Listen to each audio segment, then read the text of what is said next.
Waalaikumsalam warahmatullahi wabarakatuh. Nah, sebelum mulai pembelajaran, saya persilakan untuk hadis memimpin doa agar pembelajaran kita bisa diberkati oleh Allah Subhanahu wa Ta'ala. Silakan saudara hadis.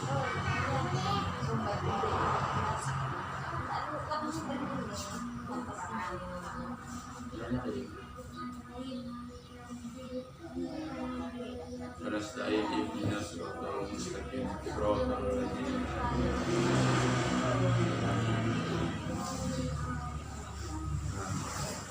Baik anak-anak, sebelum mulai pembelajaran, Bapak akan mengkondisikan kelas terlebih dahulu. Nah, untuk barang-barang yang tidak diperlukan diharapkan masukkan di dalam tas. Yang hanya ada di depan kalian adalah pembelajaran pada hari ini. Nah, sebelum kita mulai pembelajaran, Bapak akan mengabsen kalian terlebih dahulu. Baik, yang pertama Hadis, Hanif, Wilda.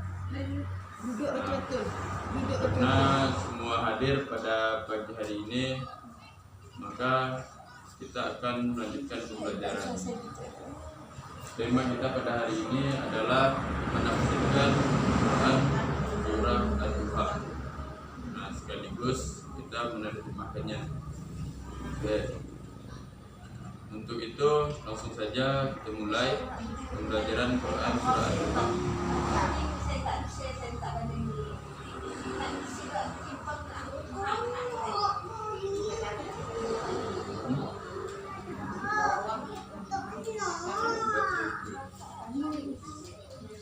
Nah, baik. Baik anak-anak, sebelum kita mulai pembelajaran, Bapak persilahkan untuk kalian melihat poster yang ada di depan kalian. Nah, siapa yang bisa membacanya? Ayo, siapa yang tahu Quran surah Al-Duha? Hah? Tidak tahu? Ayo, kita baca bersama. Nah, ayo, silakan.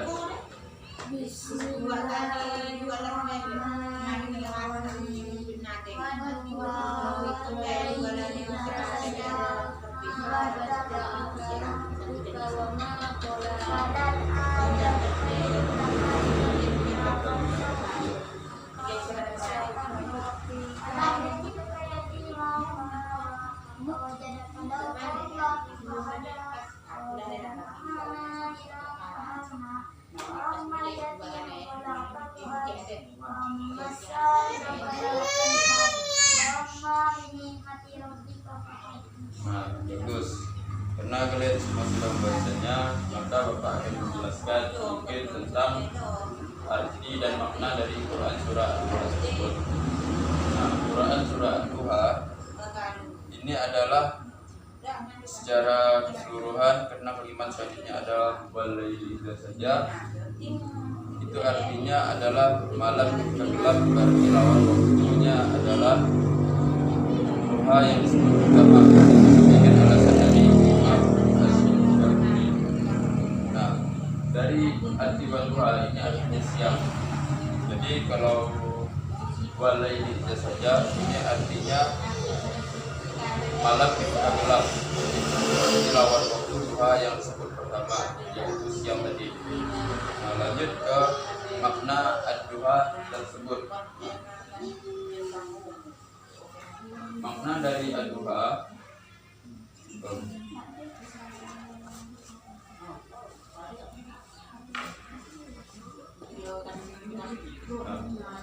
makna dari ad-duha tersebut itu adalah ada 4 pendapat yang terangnya siang, yaitu maksud dari siang ini ada 4 pendapat yang mengatakan surah Al-Duha ini siang. Tapi dari sekian pendapat tersebut, nah dapat dijelaskan dulu bahwa awal siang ketika matahari mulai meninggi, dan ada pula yang berpendapat seluruh waktu siang disebut ad-duha. Nah, jadi dari jam 1 sampai jam 5 itu ada beberapa pendapat mengatakan bahwa itu masih dalam waktu duha. Tapi ada sebagian ulama itu yang mengatakan kalau dari jam 9 atau jam 8 sampai jam 9 sampai jam 11 itu waktunya duha. Ada sebagian seperti itu. Nah, lalu ada ayat yaitu walaili idza saja. Nah, maksud dari ayat tersebut yaitu adalah waktu yang tenang, yaitu dari saja ini artinya tenang.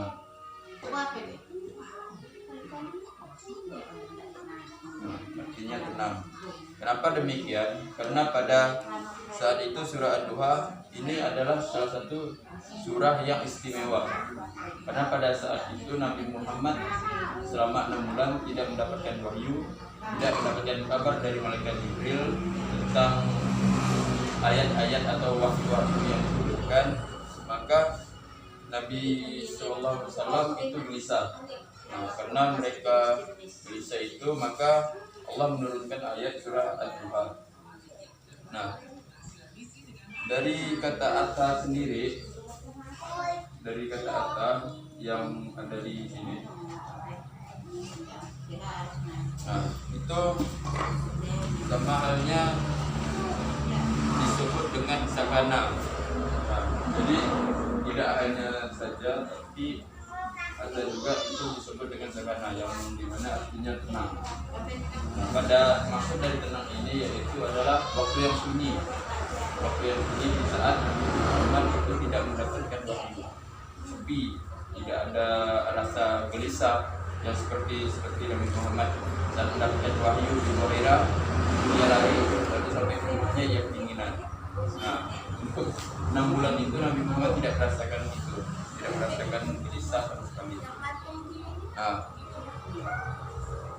lalu ada yang dimaksud dengan sajadah inna. Ya. Nah, silakan. Nah, lanjut kita ke ayat selanjutnya, yaitu tentang ma wa'ada rabbuka wa ma qala. Nah, dari ayat tersebut bahwa kita bisa mengetahui ini adalah salah satu ucapan dari Allah Subhanahu wa taala kepada Nabi Muhammad.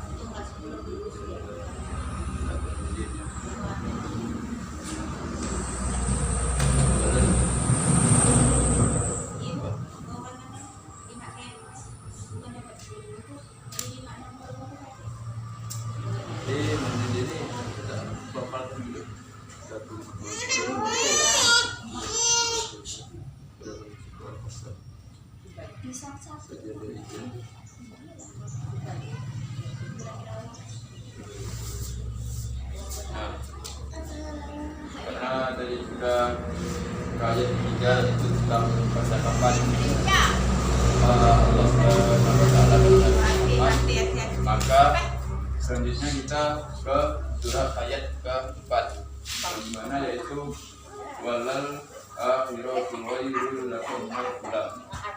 Nah, jadi arti dari ayat ini yaitu dan sesungguhnya hari kemudian itu lebih baik bagimu daripada yang sekarang atau permulaan, dan sesungguhnya akhir itu lebih baik bagimu, maksudnya di kehidupanmu pada saat ini. Nah, pada saat ini kita merasa bahwa dunia ini sudah lebih baik untuk kita. Ini maksud dari ayat ini.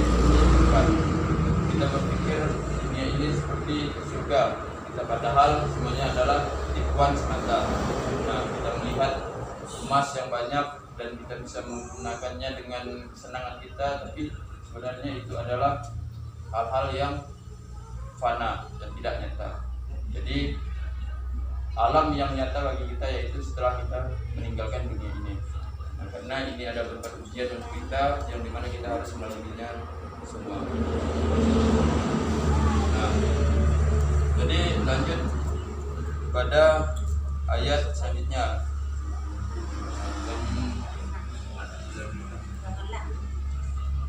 Dan adapun di Quran surah ini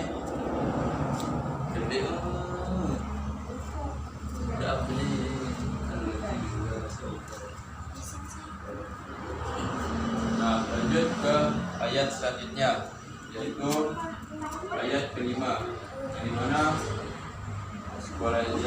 wala saufa yu'tika rabbuka fatarda. Nah, yang dimana artinya yaitu dan kelak Tuhanmu pasti memberikan karunia-Nya kepadamu. Nah, lalu hati kamu menjadi puas. Nah, dalam tafsir Al-Jalalain disebutkan maka dan kelak Rabbmu pasti memberimu. Nah, di akhirat berupa kebaikan-kebaikan yang berlimpah ruah. Lalu kamu menjadi puas. Nah, dengan lam bersabda, kalau begitu mana mungkin aku puas sedangkan seseorang di antara umatku masih berada di neraka. Jadi Nabi Muhammad SAW tidak merasa puas kalau masih ada umatnya yang ada di dalam neraka. Nah, sampai di sini selesailah jawaban qasam, yaitu dengan dua kalimat yang dinisbahkan sesuatu dua kalimat yang dinafikan. Jadi dalam ayat ini ada beberapa kalimat yang dimana ada tanda-tandanya tentang penisbahan atau menafikan. Nah, dalam tafsir Al-Quran Al-Zaim Ibnu Katsir rahimahullah berkata, di negara akhirat Allah memberi pada Muhammad karunia sampai dia ridho pada umatnya. Nah, pernah dengar syafaatnya Nabi Muhammad? Nah, jadi ketika hari kiamat itu yang bisa memberikan kita syafaat itu Nabi Muhammad SAW. Nah, jadi maka dengan itu Allah memberikan keridhaan kepada Nabi Muhammad dan memberikan kesempatan untuk mensyafaatkan umatnya. Nah, di antara yang diberi adalah karamah. Nah, karamah yaitu kalau kita memahaminya sekarang itu adalah keajaiban. Nah, karamah itu adalah keajaiban. Jadi misal orang yang bisa berjalan laju, nah itu bukan ilmu hitam, tapi itu adalah karamah. Tapi karamah ini di sisi para orang-orang yang alim. Nah, kalau yang kita ketahui kan banyak dukun kan. Nah, itu bukan karamah namanya. Tapi karomah ini terdapat pada orang-orang yang alim. Nah, di dalam tafsir Al-Quran juga bahwa juga termasuk sungai Al-Kautsar. Nah, sungai Al-Kautsar ini ada yang tahu? Sungai Al-Kautsar ada di mana? Nah, sungai Al-Kautsar itu ada di surga. Jadi maka pada surah An-Nuh ini terdapat kebaikan-kebaikan dan juga nasihat dari Allah Subhanahu wa taala kepada Nabi Muhammad. Nah, adapun selanjutnya yaitu pengertian lainnya pula yang disebut dalam tafsir Al-Quran Al-Azim, bentuk karunia pada Nabi Muhammad itu adalah anggota keluarganya dikatakan oleh Asli dari Ibnu Abbas bagaimana diriwayatkan oleh Ibnu Jarir dan Ibnu Abi Hatim. Nah, bahwa anggota keluarganya tidak ada yang dimasukkan dalam neraka. Nah, di sini juga disebutkan bahwa semua keluarga Nabi Muhammad itu tidak ada yang dimasukkan dalam neraka. Tapi ada tapinya, ada pamannya yaitu Abu Thalib. Nah, Abu Thalib ini dia tidak memeluk Islam. Nah, Abu Thalib dia tidak memeluk Islam karena dia percaya dengan ajaran orang tuanya yaitu Abdul Muthalib. Nah, Abdul Muthalib percaya kepada bapaknya yaitu Nabi Ibrahim. Jadi mereka mengikuti agama Nabi Ibrahim, tidak mengikuti Nabi Muhammad. Tapi Abu Thalib itu selalu melindungi Nabi Muhammad dalam menyampaikan dakwahnya dan berbuat Islam. Nah, ini sayangnya Abu Thalib, karena pada saat itu sedikit sejarahnya bahwa itu pernah diajak oleh Nabi Muhammad untuk masuk Islam. Nah, tapi tidak ada dengan unsur paksaan, yang dimana ada tekanan ucapan yang dari Nabi Muhammad kepada pamannya tersebut. Tapi dalam jangka waktu yang panjang itu Abu Thalib itu mendengar dari perkataan Abu Lahab, yang dimana ia menghasut pemikiran dari Abu Thalib yang ingin masuk Islam. Tapi akhirnya Abu Thalib tidak masuk Islam, ia masih mengikuti ajaran orang tuanya. Nah, maka dari itu ada dalam satu ayat yaitu mengatakan bahwa Abu Thalib itu tidak masuk surga. Nah, tapi dia mendapatkan hukuman yang paling ringan, yaitu memakai sandal dari api neraka yang dimana otaknya akan mendidih. Nah, itu adalah hukuman paling ringan yang ada di dalam neraka. Nah, kita lanjutkan yaitu tentang surah selanjutnya. Nah, dari ini juga dari sudah termasuk, yaitu lanjut ke ini wajaka dan ada. Nah, jadi artinya yaitu dan dia mendapatimu sebagai seorang yang bingung, lalu dia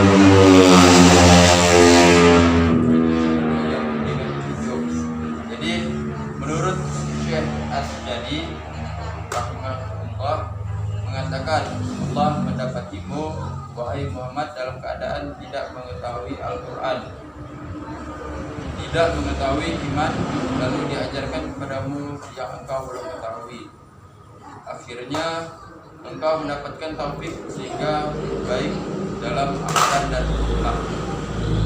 Ada juga tafsiran lain yang mengatakan ketika kecil Nabi Muhammad SAW tersesat di celah-celah kota Mekah, akhirnya Allah mengembalikan beliau pada kakeknya Abdul Muttalib. Nah, demikian ini pendapat yang diriwayatkan dari Ibnu Abbas sebagaimana disebutkan dalam Zaat Al-Qasir ayat 29, yaitu ayat 6. Sedangkan maksud ayat dan dia mendapatimu sebagai seorang yang kekurangan, lalu dia memberikan kecukupan, yaitu Muhammad didapati dalam keadaan fakir. Nah, fakir ini ada yang tahu apa itu fakir? Nah, hadis ini tahu fakir. Nah, fakir ini dalam keadaan yang susah. Cuman untuk kata Muhammad dikatakan susah itu tidak mungkin kan, tapi gelisah lah, karena dipahami dan juga gelisah. Nah, lalu dia memberikan kecukupan, yaitu Muhammad didapati dalam keadaan fakir. Kemudian Allah taklukkan bagi Muhammad berbagai negeri, yang di situ didapati pembendaharaan harta dan hasil bumi. Jadi Allah memberikan rahmatnya kepada Nabi Muhammad dengan memberikan suatu negeri yang dimana di situ lengkap dengan apa yang diinginkan. Tapi dengan itu Nabi Muhammad tidak pernah memviralkan harta yang sebanyak itu. Ia tetap fokus di jalan. Yang dimaksud dari kecukupan di sini adalah Allah membuat Muhammad ridho terhadap rezeki. Nah, yang tadi sudah Bapak jelaskan. Nah, inilah pendapat As-Sa'id juga dibeli Al-Bara berkata, Ina ada dan Ina. Nah, Ina ini artinya yaitu adalah kaya. Artinya kaya. Nah, kayanya Nabi kita Muhammad itu bukan dengan banyaknya harta, akan tetapi beliau ridho terhadap rezeki yang diberi. Apa yang didapatnya itu beliau bersyukur. Walaupun rezeki yang didapatnya itu sebesar biji pagi. Nah, setelah itu barulah disebutkan sebab itu terhadap anak yatim janganlah kamu berlaku sewenang-wenang. Jangan istilahnya dengan anak yatim kamu itu sama halnya dengan memperlakukan buruk. Apa yang ingin kamu lakukan itu bebas. Nah, itu tidak boleh. Nah, dan terhadap orang yang minta-minta, kadang kita itu sering mengolok-olok orang-orang yang minta-minta suka dengan uang yang dimana kita sudah masuk jangan mengolok beliau. Nah, itu tidak boleh. Lalu janganlah kamu menghadirkan dan terhadap nikmat rohmu, maka hendaklah kamu sirkan. Nah, jadi apa yang kamu dapatkan, baik itu ilmu ataupun rezeki, kamu berbagilah dengan sesama manusia, karena tidak ada orang yang membeda-bedakan iman atau orang. Nah, di sini maksudnya adalah jika Allah telah menghilangkan darimu berbagai kekurangan, yang telah memberikan kecukupan kepadamu, yang telah melindungimu, menolong hingga memberi petunjuk padamu, maka balaslah berbagai nikmat tersebut dengan bersyukur kepadanya. Jika kau mendapatkan sesuatu, baik itu hal kecil atau hal besar, yang dimana itu bisa memberimu kebahagiaan, maka itu harus lalu kau syukuri, karena itu adalah rezeki yang diberikan kepada Allah. Nah, oleh karena itu terdapat anak yatim, janganlah bertindak kasar dan menyakitinya. Nah, jika Anda mengetahui anak yatim itu, jangan sering memperolok. Nah, kalau dapat kita itu meminta doa dengan beliau, karena doanya anak yatim itu selalu dimakbulkan oleh Allah. Nah, anak yatim itu dimuliakan dan diberi apa yang memudahkan mereka. Nah, maka dari tadi sudah menunjukkan bahwa anak yatim itu ketika dia mendoakan kita, doa itu pasti akan makbul. Nah, maka jangan pernah mengolok-olok anak yatim, karena sebenarnya itu adalah berbahaya juga bagi kita sebagai orang yang lengkap orang tuanya kan. Nah, hendaklah kita lakukan seperti apa yang kita senang jika anak-anak kita diperlakukan seperti itu pula. Jadi ketika kita punya anak yang anak itu masih lengkap keluarganya, dan anak itu memiliki kawan yang anak yatim ataupun orang yang kita pilih yang kita temui di anak yatim, maka kita perlakukan yang sama seperti anak kita. Nah, kalau anak yatim sudah besar, itu kita harus menghormatinya, seperti halnya dengan jaga percakapan kita, jangan sering mengolok-olok dia itu, walaupun dalam hal orang itu ada kekurangan gitu. Nah, lalu selanjutnya adalah ayat yang terakhir, karena tadi sudah kita jelaskan juga yang ini, maka yang terakhir adalah ini. Nah, coba hadis bacakan dengan jelas.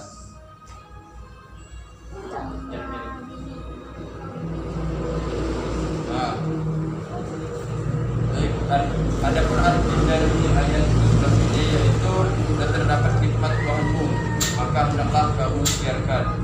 Nah, dari Amr bin Shu'aib, dari ayahnya, dari kakeknya, dia berkata bahwa Rasulullah SAW bersabda, sesungguhnya Allah suka melihat tampaknya bekas nikmat Allah pada hambanya. Jadi dijelaskan pada hadis riwayat Tirmidzi nomor 2819 dan An-Nasa'i nomor 3605. Al-Hafiz Abu Thahir mengatakan bahwa hadis ini sahih. Nah, jadi sekian dari Bapak menjelaskan. Dari anak-anak ada yang ingin dipertanyakan, Bapak silakan. Gimana? Nah, baik. Karena tidak ada yang ingin bertanya, maka berakhirlah pelajaran kita pada pagi hari ini. Lalu yang dimana kalian akan Bapak tanyakan kan apa yang kalian dapat dari pelajaran ini. Nah, ada yang tahu apa yang kalian dapat dari pelajaran pada pagi hari ini?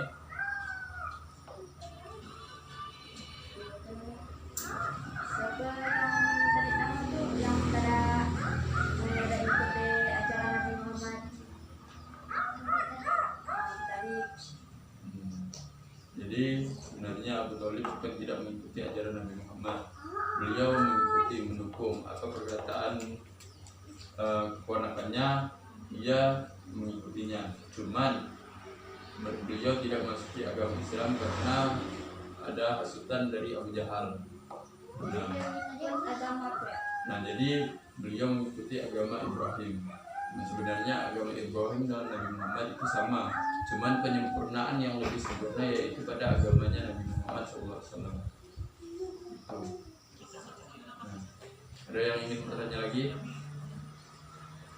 Nah, baik, Bapak akan menyimpulkannya bahwa dalam surah Ad-Duha tersebut banyak sekali hal-hal yang dapat kita pahami dari gelisahnya Nabi Muhammad tidak menerima wahyu selama 6 bulan, yang dimana ia tidak pernah lagi merasakan didatangi oleh malaikat Jibril, lalu tidak pernah merasakan getarnya, sampai pernah beliau berpikir bahwa apakah nabi yang nabinya ini masih diakui oleh Allah atau tidak, karena selama 6 bulan Nabi benar-benar bisa.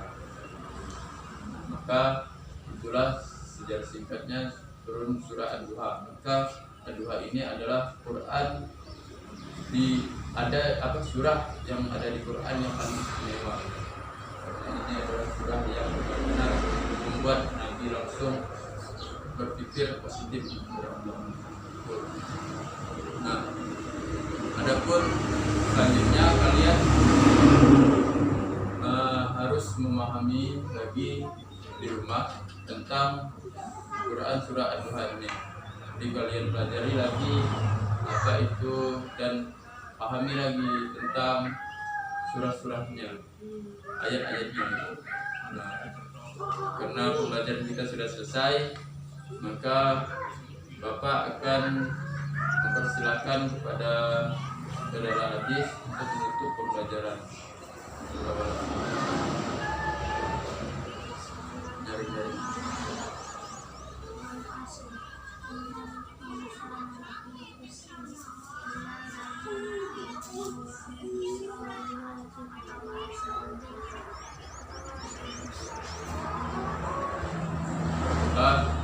Sekian dari Bapak. Assalamualaikum warahmatullahi wabarakatuh.